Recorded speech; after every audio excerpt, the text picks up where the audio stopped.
Welcome to today's balance video. Today we're really going to pay a lot of attention to our feet and how our weight is distributed. Not only is this going to build a connection to our feet and the lower part of our body, but this video is also going to be helpful for cultivating an awareness that is important for doing some higher level skill type squats, such as a sissy squat or a dragon squat. This video will cultivate a little bit of additional range of motion and strength in your feet as well. So if that sounds great, we could go ahead and get started. So to start, just notice where you are as you take a nice comfortable standing position. Notice where in your feet you naturally distribute your weight. You have more of your weight on your left foot, more of your weight on your right foot. Where is your weight? And then where is your weight as far as front to back go? Is more of your weight in the front of your foot, or is more of your weight in the back of your foot? Just take a moment to notice this.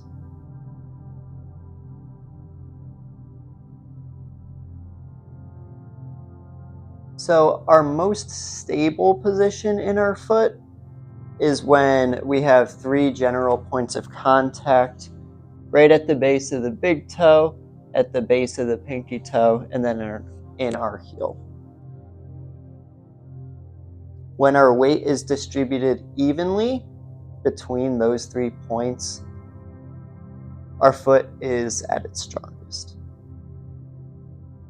So notice if you can just try to move your hips, move your upper body and your torso in such a way that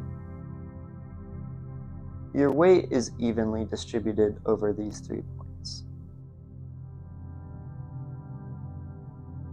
Another way you could go about doing this is simply moving your foot from side to side. So to do that, what we're going to do is just move all of our weight over to the left so that our weight is on the outside of our left foot and the inside of our right foot. And then we're going to rock all the way over to the other side. So our weight is all the way on the right side of our right foot and the right side of our left. And we're just going to rock back and forth between these two.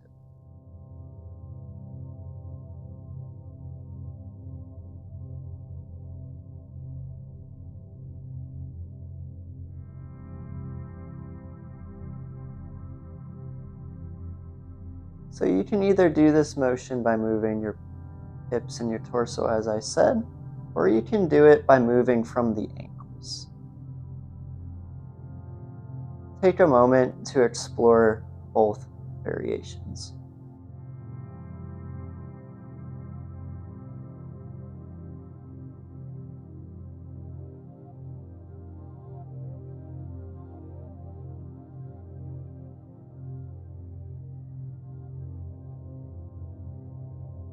All right.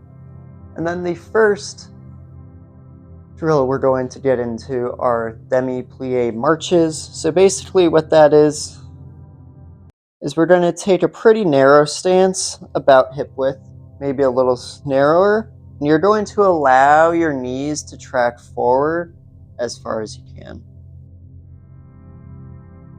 As you do this, notice where your feet go, where your weight goes in your feet. I notice as I personally do this, more of my weight goes over to my right foot. I feel a lot of tension in my right foot as well compared to my left. What do you notice as you enter into that position? And we're just going to take a moment here, collecting information. And then we're going to slowly pick our left foot up into the air, hover for a moment, Drop it back down and do the same thing on the other side.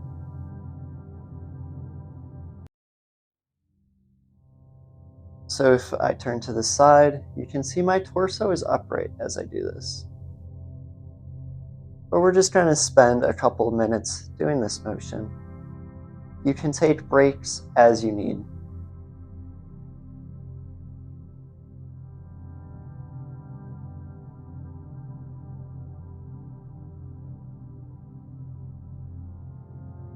Notice as you go from side to side how you complete that motion.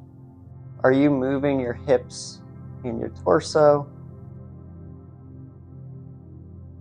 How are you moving it? Are you rotating your pelvis as we explored in previous weeks? How are you moving your weight from side to side? And then when you pick one foot up, what is happening to the rest of your body? What's happening in your foot? Do you tend to rock to the outside of your foot? Do you tend to rock to the inside of your foot? Or is your weight pretty evenly distributed? What happens?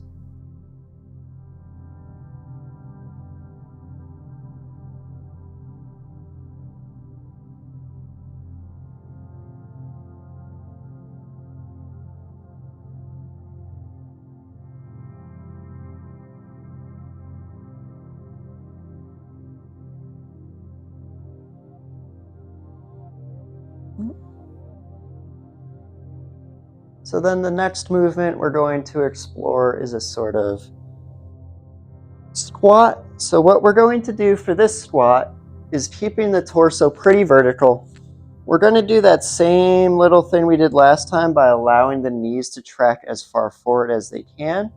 But then we're going to drop our hips and allow our heels to elevate. And we're going to hang out down here for a sec and come back up. This is very straining on your knees. Please pay attention to your own body. If this is painful, don't do it. Reach out to me and I'd be happy to make some adjustments. So we're just going to do that a few times. And notice as your heels begin to lift, where is your weight in the front of your foot? Do you tend to rock towards the outside of your foot? Do you tend to rock towards the inside? Does more weight go into one foot versus the other? What is occurring?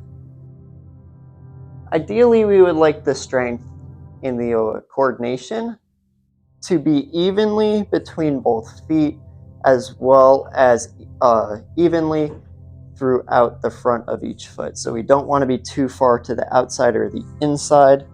We want to be pretty even throughout. So just allowing the knees to travel forward as you drop down.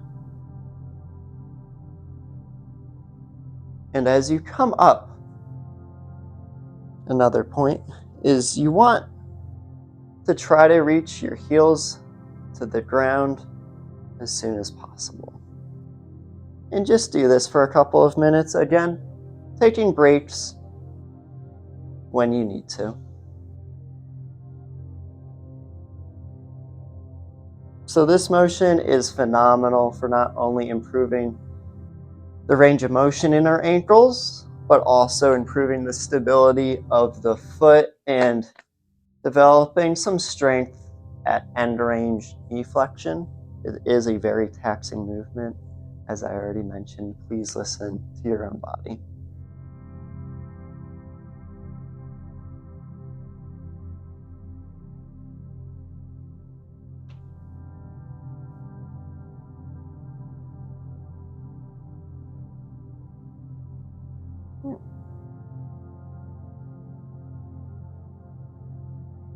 And then come back to a nice standing position. You don't have to change anything, but notice how things might be different now compared to when we began. Is there more or less tension in your feet? Do you notice your weight is distributed differently? Just take a moment to notice what's going on. And then when you're ready, we're going to drop back down into the end position of that last squat. So our weight is on the front of our feet and we're just sort of sitting on our hips. And we're just gonna hang out here. This could be pretty challenging to balance depending on if you've just spent any time in a similar position, as well as your strength down here. If this hurts your feet, feel free to offload a little bit into your hands. This is gonna make it a little less balancy, but it could be a good place to start for building up the strength that we need down here. So feel free to offload a little bit of weight into your hands. But basically, from here, what we're going to do is just move our hips / our knees forwards and backwards. You don't need to try to touch your knees all the way down to the ground or anything. Just move everything forwards and backwards and see what happens at your foot naturally as you do this. Again, if this is a lot for you, feel free to offload into your arms and do the same thing. Just notice what is occurring as you do this motion.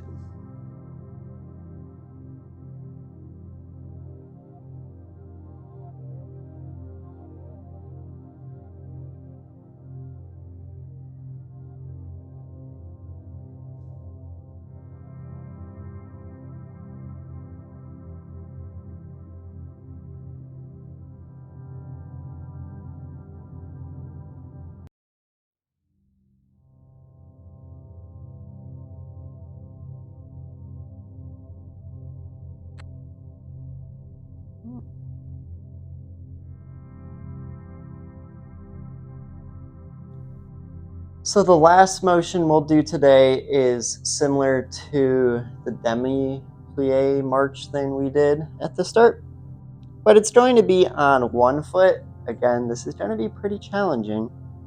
So if you need a little assistance, feel free to touch a wall, a table, whatever. One fingertip, likely enough, you don't need to put a ton of weight through it. But anyway, we're going to go on to one foot.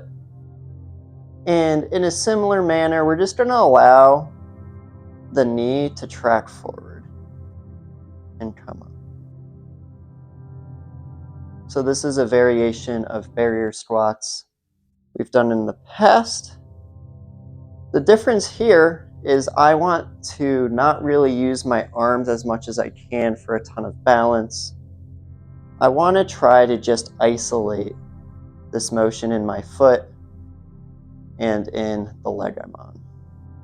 So as you do this, notice if your hips are turning. Notice how your feet have to work. Notice if your knee travels inwards a lot, if it travels outwards.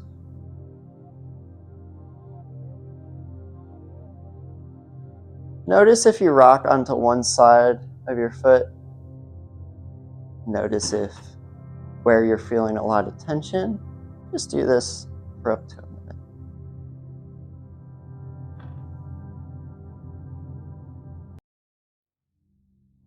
minute. You can shake that leg out, and we'll go ahead and do the same thing on the other side.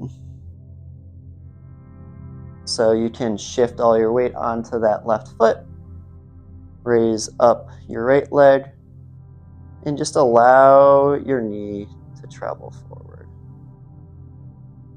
Trying to keep your heel on the ground through the entirety of this motion.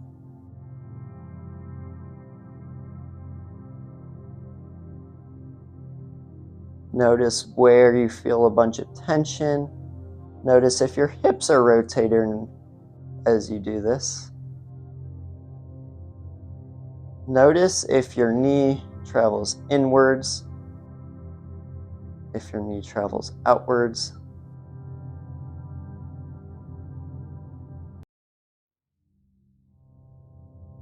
However your knee is moving,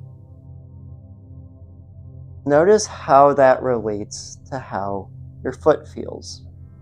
So if my knee is traveling inwards a little bit, what does that do to the weight in my foot? If my knee travels a little excessively outwards, what does that do to the weight in my foot? Ideally, we would like that knee traveling pretty straight forward, directly over our toes.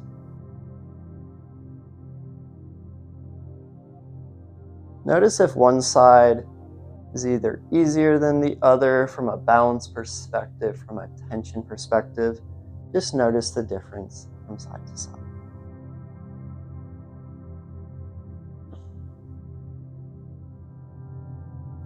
And then, as always, feel free to complete all of those exercises that we just did for up to, I would say, 3 to 4 times.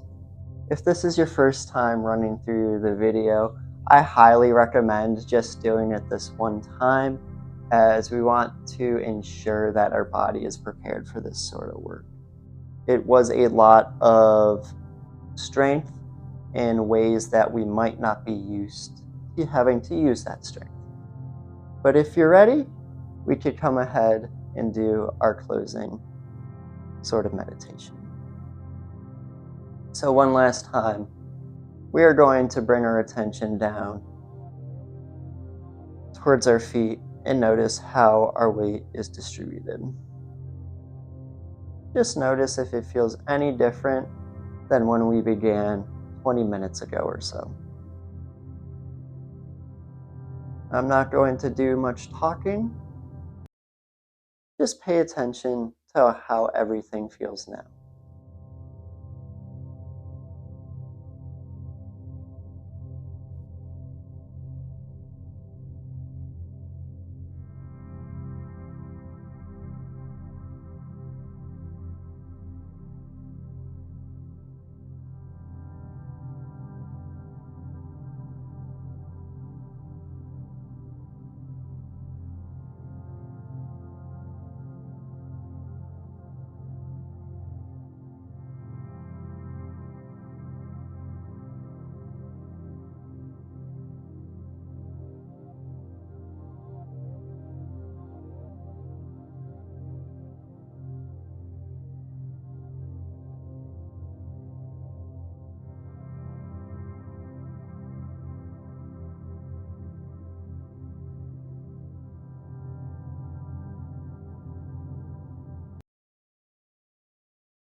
And I just want to say thank you for watching today's video. Thank you for taking a moment out of your day to build a relationship with your feet and your legs. If you found this beneficial, please feel free to share it with anyone you know who might also benefit from a similar practice. I hope you feel a bit more at home and comfortable in your own body. Let me know how you enjoyed it. See ya.